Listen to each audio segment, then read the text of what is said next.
to The Horror with your hostess with the most, Janabelle, as always. Welcome back. So it is Wednesday.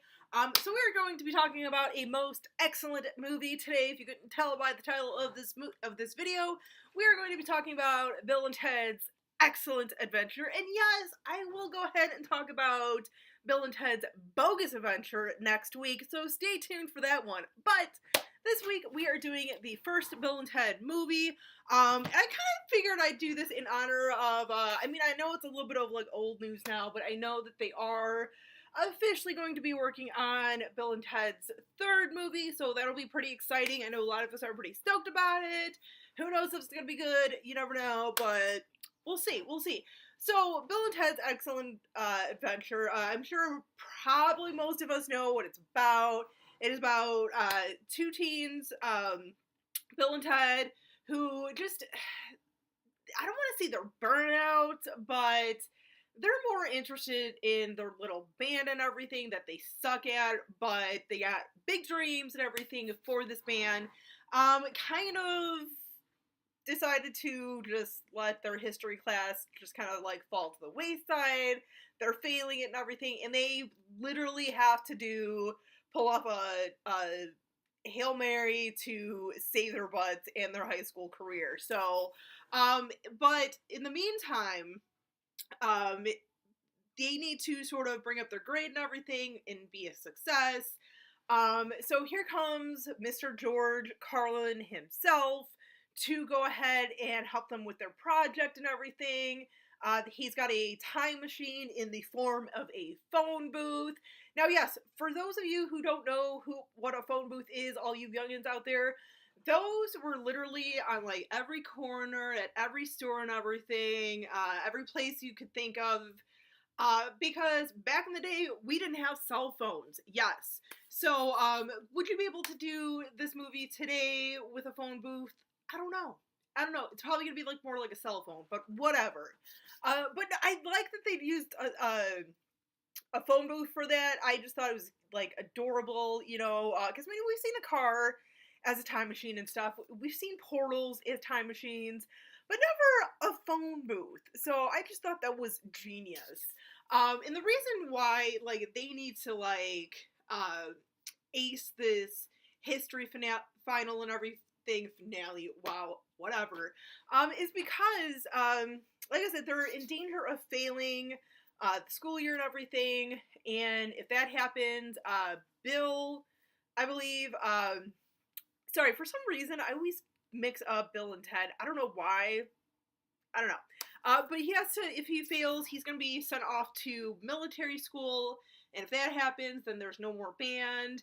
And you may wonder why it's so important that they stay together as a band. Well, little do they know, or anyone around them knows, that down the road they will actually make it big, and they will actually be the cause of world peace. Yeah, like, which I think is genius. I like that, especially with it being like, having world peace directly through music and everything, and especially like this one band, almost like a Gandhi or Mother Teresa, trying to find like world peace and having world peace and everything. I just think that that's so touching and everything. I think that's so, oh man, dude, I like that. But yeah, so it's just such a fun little movie to see them go through like different periods and everything. And especially too, it's kind of weird because I feel like a lot of us who watch this, well, I shouldn't say like, I shouldn't say everyone, and maybe not even all of us, but at least certainly a good chunk of us, probably like myself, where it's like growing up, especially like, elementary school and stuff, like, oh my god, learning about history, I just thought it's like the most boring thing and everything. I have more of an appreciation for it now, of course, as an adult, but like back then, I thought it was boring. But seeing it on in a film like this, when it's ranging from like Sigmund Freud, Socrates, or Socrates, as they like to call him, Joan of Arc, Genghis Khan, Napoleon, and everything. There's all these like, famous figures from the past and stuff, and Billy the Kid and all that. The scenes with like Billy the Kid when they go to the Wild Wild West and everything. Oh my god, like just these two kids, sitting at that saloon and everything, and Billy comes in. I need two people, who's with me? And they're like, we're with you, Mr. the Kid. Like, oh my god. Everyone, of course, in the audience is like, no, like, you want to stay far, far away from this guy. But I mean, they're so naive that it's like, they don't put two and two together of like, maybe we shouldn't, hook up with him. Hook up. I shouldn't say hook up. At least like, uh, befriend him, but whatever. But no, it's so cool. And then, at the end, they've got like all these characters or all these people, to do like, talk about like their relevance and everything. And then boom, what do you know? Their butts are saved. But no, it's such a fun movie. And it's, I feel like, it's not like overdone or anything, like, in a sense where, because I feel like with any um sort of like time travel movie, like Back to the Future, love that franchise and everything, I really do. But it's just like, a lot of it too was, oh man, what's the future gonna look like and everything, and that wasn't like, for Bill and Ted's Excellent Adventure, that wasn't really like the focus. It was like, it was a little more focused on like the story itself of like, okay, how are these two kids gonna do this and everything, like, okay, we've, like Back to the Future's already been done. People, might not necessarily want to see totally so much focused on like, ooh, they're gonna go to the future. What's the future gonna be like? It's just, a little more just, I don't want to say realistic, but but it, like I said, they do kind of go to the future for a little bit because they kind of like meet these people from the future, pretty much like sort of, I guess, like this council that had sent George Carlin back to help Bill and Ted out and everything with their assignments, so they wouldn't fail, and they would kind of restore like the peace on Earth and everything that these guys would later kind of create and everything with their music.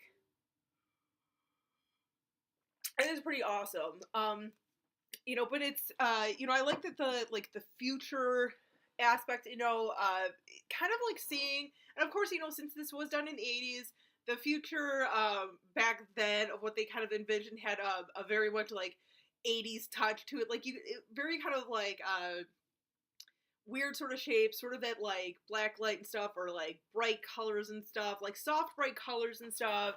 But it was pretty cool and everything. I like that. Special effects and stuff were pretty neat. The tunnels though and stuff, like when they were traveling through time in the phone booth, like for some reason I always kind of think a little bit of like, what is it, like Lawnmower Man or something? Like, I don't know why. I know it's two totally different movies, but it just always kind of reminds me of that.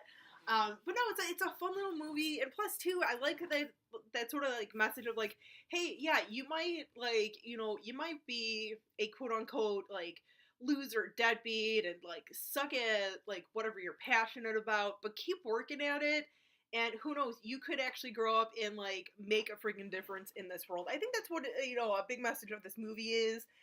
That and like their whole sort of thing is, like going back to the sort of like the future scene where they Bill and Ted kind of go to like the council or whatever that had sent George Carlin back for them. They're like, oh, be excellent to each other. That's another nice little message from this movie. It's like, I think, we should still be kind of living today. Like, just be excellent to one another. Like, be good to each other and stuff. Like, treat with each other with respect and stuff. And just, like, don't degrade people. Like, come on, dude, we all need to be excellent to each other. Just saying. But yeah, no, this is just one of those fun little, like, time traveling type of movies. So much to love about this movie. Both movies actually. Let me know what you guys think of this movie in the comments. Some of your early memories, or like when did you first see this movie and stuff. Like, I know I first saw this movie because this came out like what, 88, 89ish or so. So I was like 4 or 5 when I first saw it. Yeah, it came out in 88. So by the time it hit like TV and stuff, I was probably like closer to 5, if not 5. And I fell in love with the movie back then. And it's kind of nice to know that a movie like this really has stood the test of time and has such a nice, proper place in so many of our hearts and everything. So, but like I said, let me know, like, what are some of your fondest memories of this movie when you first saw it and everything. Let me know in the comments. Till next time, guys, as always, stay creepy, classy, and a little bit sassy.